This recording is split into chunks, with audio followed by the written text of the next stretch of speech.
महाकुंभ में आतंकी हमला करेंगे हम, तो इस तरीके के जो बयान है वो सामने आए हैं। साधु महात्मा हम उनसे बातचीत भी करेंगे। महाराज जी, खालिस्तानी आतंकी पन्नू ने महाकुंभ में आतंकी हमला करने की धमकी दी है, क्या कहेंगे? देखिए, ये महाकुंभ है और यहाँ देश विदेश से सभी नागा सन्यासी, सभी साधु संत जुटे हुए हैं। पन्नू तो कायर है, देश छोड़ के भाग गया। अगर यहाँ वो आता है तो उसके पन्ने पन्ने उड़ जाएंगे। यहाँ पन्नू का कोई मतलब नहीं रह जाएगा।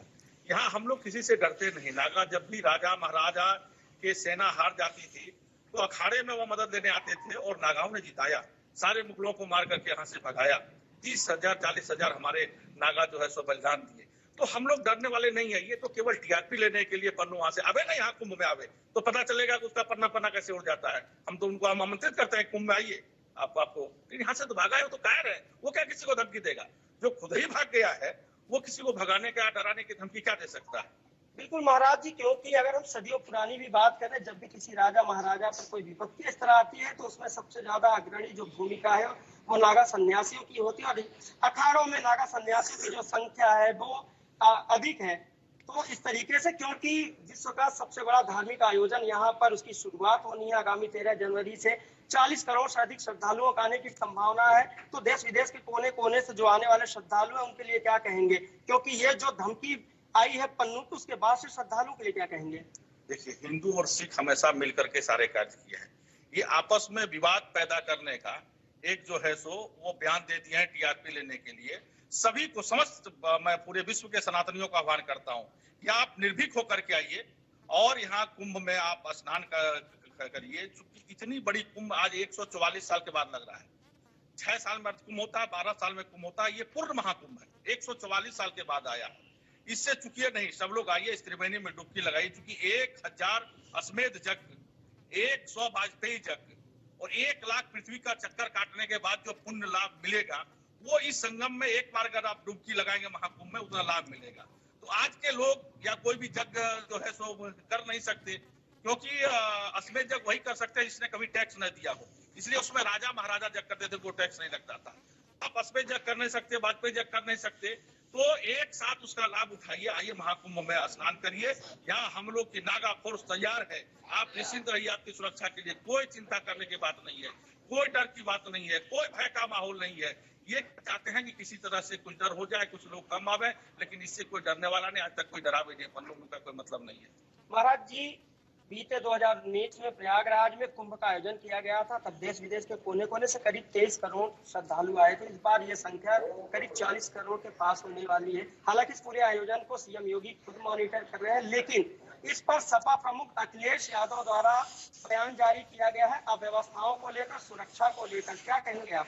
अरे अखिलेश यादव क्या बोले, मुलायम का बेटा। उसके समय में 2013 में यहाँ महाकुंभ हुआ था, एक दिन उस यहाँ नहीं आया देखने के लिए। और वही 2019 में जब अर्ध कुंभ हुआ योगी जी के सरकार में, प्रशासन रोकने के बाद भी गंगा में कूदने को तैयार है, क्योंकि अब सबको पता चल गया है कि बिना हिंदू के वोट का सरकार नहीं मिलेगी। 13 में आप रिपोर्ट खा के देख लीजिए, मुख्यमंत्री होते हुए एक दिन कुंभ में नहीं आया। क्यों? मुसलमान का वोट भाग जाएगा, अल्पसंख्यक का वोट भाग जाएगा। लेकिन अब सबको पता चल गया कि बिना हिंदू के वोट के सरकार नहीं बनने वाली है। इसीलिए सब यह सब बयान उल्टा पुल्टा दे करके ये लोग जो है हिंदुओं के वोट को भ्रमित करके, तोड़ करके, जात पात तोड़ करके लेना चाहते हैं। लेकिन हिंदू अब जाग गया है। हिंदू अखिलेश और मुल्ला मुलायम वो दूसरे का बात सुनने वाला नहीं है। मुल्ला मुलायम ने गोली चलवाई, इतने लोगों को मरवाया, उसका बेटा क्या बोलेगा कुंभ पे? उसके समय तो कुंभ हुआ था, हम लोगों ने कुंभ किया था 2013 में। तब तो वो एक दिन स्नान करने नहीं आया, एक डुबकी नहीं लगाया, एक बार महात्माओं से मिलने नहीं आया।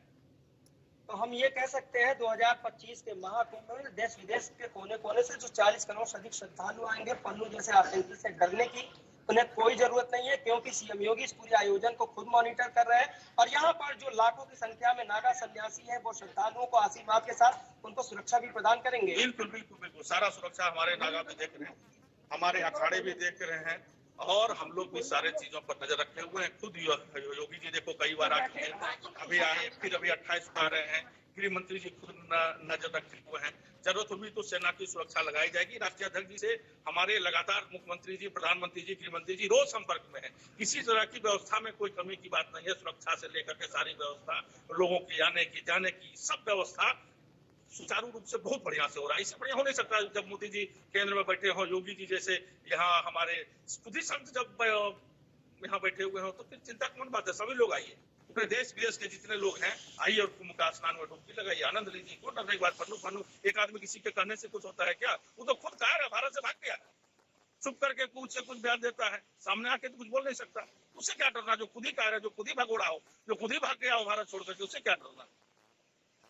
बिल्कुल। अगर हम तस्वीरों की बात करें और प्रयागराज की बात करें तो प्रयागराज में 2025 ठीक है पवन, बिल्कुल बिल्कुल पवन, हम तस्वीरों की भी बातें करेंगे, लेकिन उससे ज्यादा महत्वपूर्ण हो जाता है वहां मौजूद साधु संत गणों से बात करना, क्योंकि इस वक्त बात धमकी की हो रही है। क्योंकि इस धमकी को क्या सिर्फ गिदड़ धमकी के तौर पर लें या इसको गंभीरता से लेना जरूरी है? क्योंकि अभी 3 आतंकी ढेर हुए हैं। आप साधु संतों से बात करिए, क्योंकि महाकुंभ को लेकर साधु संत भी जिम्मेदारी को संभाल रहे हैं।